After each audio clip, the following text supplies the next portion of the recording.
Alright, one viewer. Welcome.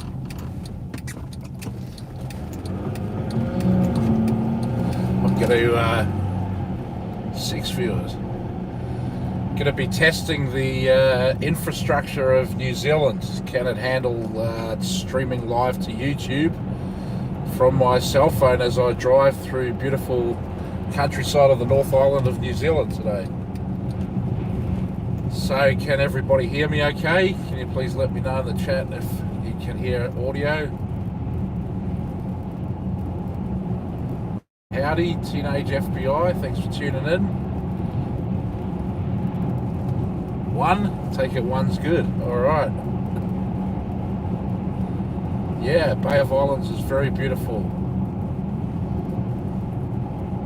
Wow, see those mountains there? Nice. So yeah, first we go through a town called Whangarei, which is probably the largest centre north of Auckland. Auckland, where I live, is about, I don't know, 1.5, 2 million people. I'll change the suspension setting, see if it stops wobbling. Seems like there's a bit of a shake there. Yeah, Whangarei is probably more like, I don't know, 50,000 people, 100,000 people, so a pretty small town. A little bit smaller maybe than Santa Rosa, north of San Francisco, if you're familiar with the Bay Area. And they're thinking about making that the port for New Zealand for all of the container ships. At the moment, the main port is in Auckland, and it's prime real estate downtown on the waterfront. So they think that instead they'll bring all the ships into Whangarei, and then they will load the containers and stuff onto trucks and bring them through these mountains that I'm driving through now, trucks, so that land can be redeveloped and they don't have to have the ports meeting with the marine vessels of Auckland. Auckland's known as the city of sails, and we have the highest concentration of boat ownership per capita in the world. There's about as many boats in Auckland as there is in the San Francisco Bay Area, including Sacramento, Delta, the surrounding areas. Just in Auckland, even though the population is maybe, I don't know, a sixth and an eighth of that size. So yeah, very popular for boating, and we have the America's Cup coming here in 2021. So America's Cup hadn't been won. It was used to be traditionally a sailing race between America and England, and America always won because they had more money and better boats. And an Australian guy called Alan Bond, he actually won the America's Cup for Australia back in the 1980s. And then New Zealand won it in 2000, and I think again in 2004, which means that they had the America's Cup in Auckland. And if anyone was in San Francisco, they had one there not too long ago. I think it was 2016.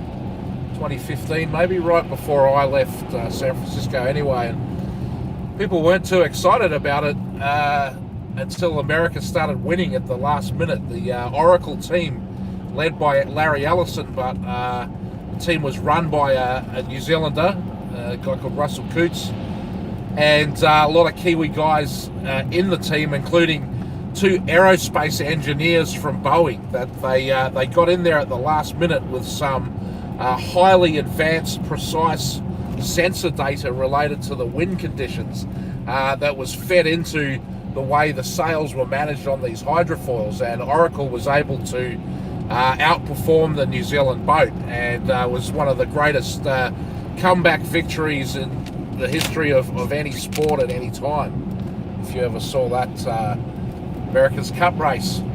But then Larry Ellison, he's had a bit of a falling out with these people. I think he did do an event in the Bahamas or Bermuda or something, but I don't think he's participating in the next America's Cup.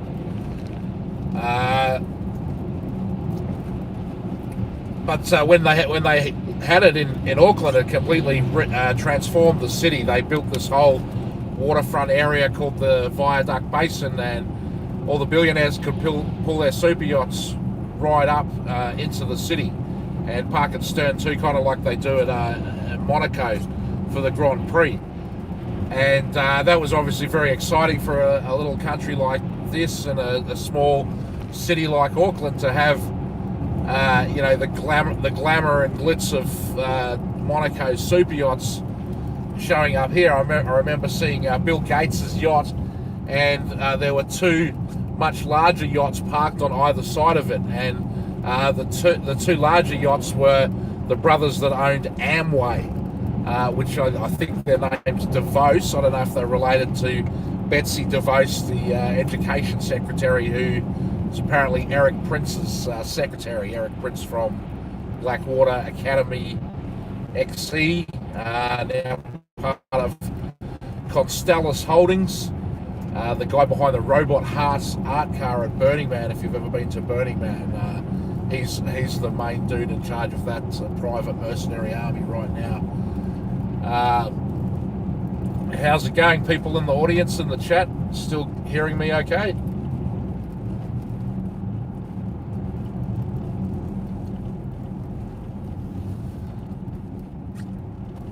So you see in front of us armour guards, the Volkswagen. That's like what passes for an armoured car in New Zealand. We don't really have very big security concerns here. A lot of islands, people can do something bad. They can steal some stuff, but where are they going to go? They're on the island. They can't get off the island, so we find them. Great, thanks everyone. So the cops are pretty onto it here. Up until the recent Christchurch shooting, the police that's part of the that they did in Australia after the Port Arthur massacre. Because I was in Australia when that happened, and they shut down handguns and they shut down rifles, and like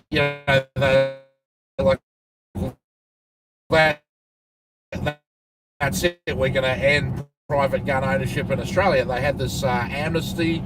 People could just come. Years, I think, I actually went and got my firearms license after all that happened, and I was out in the countryside of Melbourne. I owned a pretty big forest property out there, and I went to the police station to get this firearms license, and they told me that we were in District 8.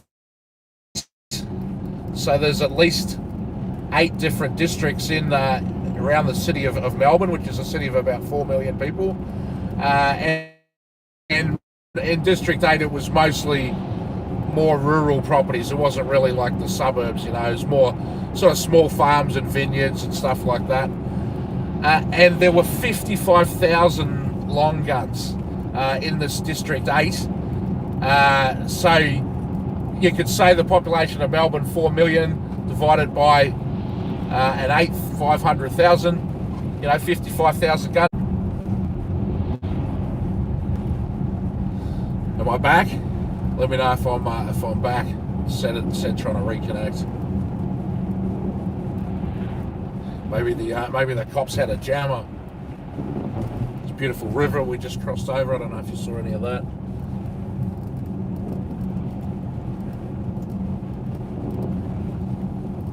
So it's winter time down here. It's still pretty nice.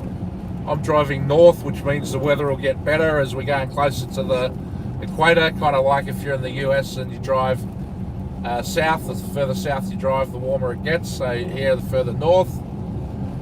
And yeah, we're driving on the wrong side of the road. I'm very used to it by now. I've been to probably about 90 countries around the world, and I love to drive. I've driven across the US probably 3 times.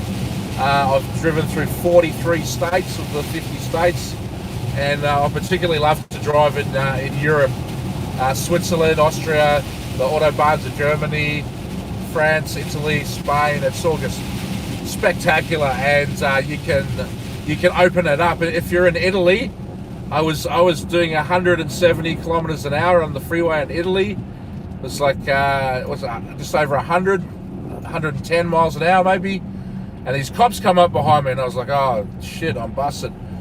And they went behind me a little bit. They did nothing, and I wondered why they weren't overtaking me, because they had come up going faster than me. And all of a sudden, two Ferraris came belting past. We're in the middle lane, and this was in the fast lane. And they must have been doing, easily 130, 140 miles an hour, like bam, bam, straight past the cops. And the cops didn't do shit. They just let them go.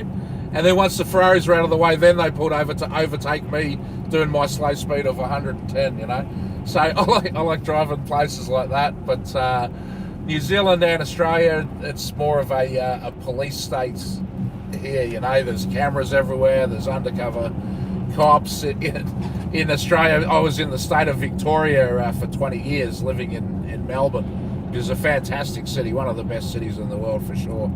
But they got to the point there where your trash can, the police would make fake trash cans with cameras in them and put them down on streets, trying to catch people speeding in suburban streets and stuff like that. So California, I lived there a very long time, probably nearly 20 years all up, and there's definitely drones around San Francisco, whether you see them or not, around the city, and also if you're out on the freeway on the 5. But different parts of America, it's interesting as you drive around the way the speed limits change, and Utah and Arizona, New Mexico, I remember out there being able to drive quite a bit faster. But when it says 70 here on the road, that's kilometers an hour. That's not miles an hour. So that's like 40. Do 40 through these small country towns.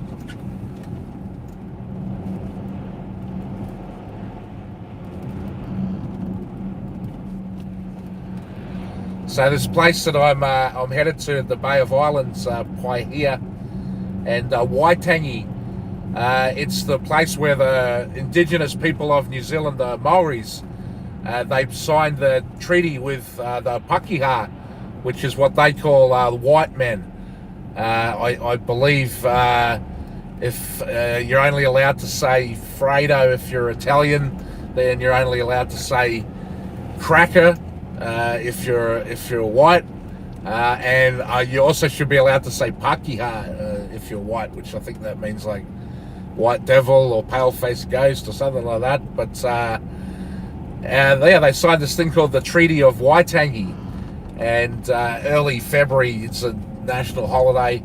In Australia, they have Australia Day, and there's a lot of tension in Australia about it. It should be called Sorry Day, because really the white people have treated the Aborigines of Australia appallingly, really, really pretty badly.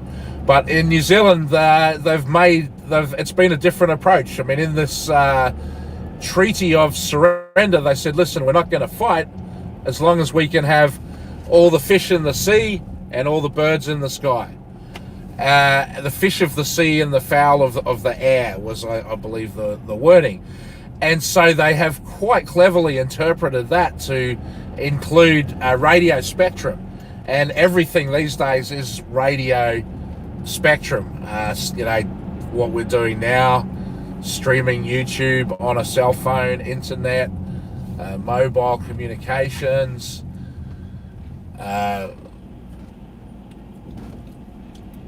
just your regular old radio stations, TV stations, whatever. They're like, well, you said right here in that treaty, it's ours. We can have our possession of it. So they've sort of been trying to turn the terms of that treaty into independent financial wealth for the different Maori tribes called the iwi.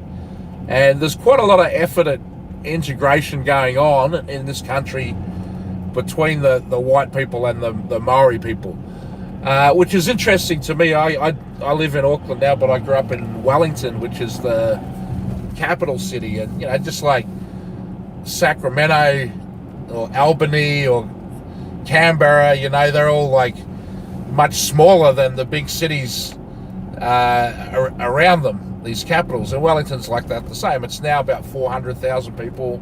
When I grew up, maybe 300, 350,000. So really a small town by most people's standards. And there's a lot of racial tension there. And when I left New Zealand in 1993 and moved to Australia, the LA riots had just happened with Rodney King. And if no one's heard of that story before, he was, I think, a truck driver that was beaten up by the cops, and there was video of it, and that triggered people to like burn down, major parts of Los Angeles and be on the street, like literally rioting. It was racial tensions really flared up, and were they stirred up and amped up by provocateurs as part of a govlap? I don't have any evidence for that, but I also haven't really looked into it. I bet if you did look into that, especially now that things are coming out more readily from FOIA, that's got to be at least 25 years ago. So yeah, I don't know. Maybe by now someone has looked into that and seen if it was all the tensions were stoked or not. But I'd put money that they were. But I was looking at that and I was thinking, shit, this could happen in New Zealand tomorrow, man. Like, where I grew up in Wellington, I wasn't always in the nicest part of town. Towards the end of my high school years, we lived in a pretty nice part of town. But, we were a middle-class family, really. And sometimes at school with some fairly rough people. Like, there'd be stabbings in school and stuff like that. Fuck, is the camera getting blocked by something? That sucks. I don't know what that is. So yeah, there was a lot of tension when I left, and then you go to Australia. Like Melbourne is just an absolute melting pot. It's like New York, Like you'll see people walking down the street in burqas, and right next to them you'll see people walking down the street in Orthodox Jewish, with the hat and the sideburns and everything like that. And everyone just gets along, everyone brings something to the culture. People come to Australia, they're generally happy to be in Australia because it's pretty awesome. Life is good over there. Life is good here as well. It's here I think it rains more and it's smaller, so you kind of have to work a bit harder to get ahead, and it kind of forces you to think more globally.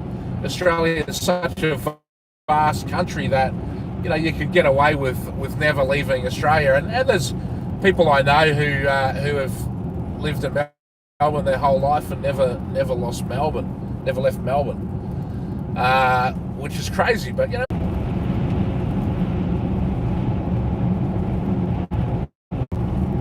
okay, are we back? Just driving through the hills there.